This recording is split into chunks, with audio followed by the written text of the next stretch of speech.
hadin ka jing pun kutno jong seng Hnlc ya ka jing Iakren Iasuk bat ka sarkar ha ka phrater ukla ongkot 8,000 sau u MP jong ka Shillong seat upalong ha khubor presiden jong ka Meghalaya Pradesh Congress Committee uba Vincent H Pala ulapan pau ya Jingsangeh bahadin baula UI ya ka khubor ba seng Hnlc National Liberation Council keladapan pensange ne pun kutno ya ka jing Iakren Iasuk uba Vincent H Pala ulapan pau ya gane sikilat pathai khubor ne kesngi hadin ka jingelang jong parti kebalalong ha Congress Bhavan ha Nongpoh Shillong dagbong baukorpat ikti keseng magadiban perkhat arsin bakam dei ban sim ya karai ban sange ya ka jing Iakren Iasuk bat ka sarkar. Yeah, unfortunate to see when the agency ready to come to the table, but there's no seriousness on the part of the BJP government at the center as well as in the state.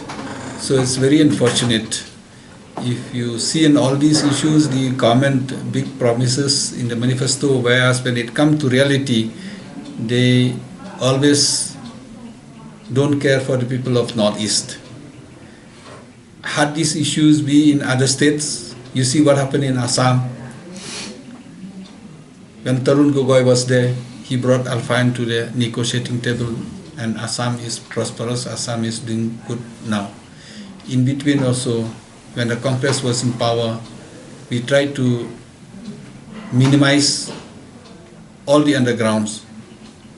We brought peace. But today, again, in spite of all those, again, this government is, in the BJP government,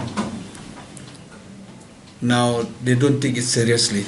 So it's very unfortunate. But we in the opposition, we are not part of those negotiations. We in the opposition, I discussed with Baroni also, we have not been invited, we have not been informed, we have not been briefed.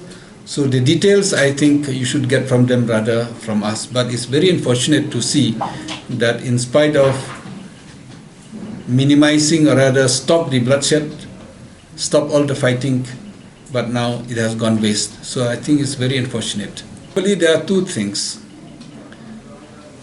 If they surrender, then there's a different treatment.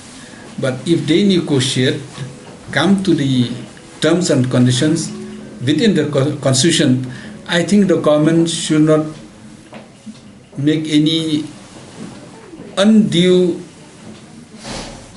efforts. Rather than the government should be proactive to see that whatever be the solution should come.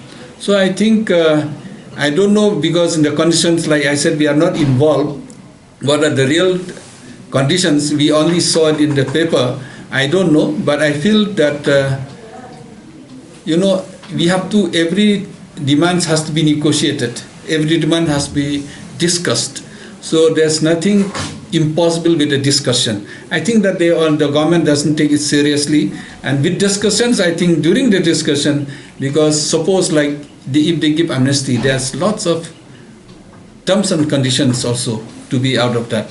Or suppose whatever each and every point they discuss, they also should be with a commitment. It is not like the BJP government signed a framework with Nagaland and nothing has been done up to now. They have signed an agreement with the NVC.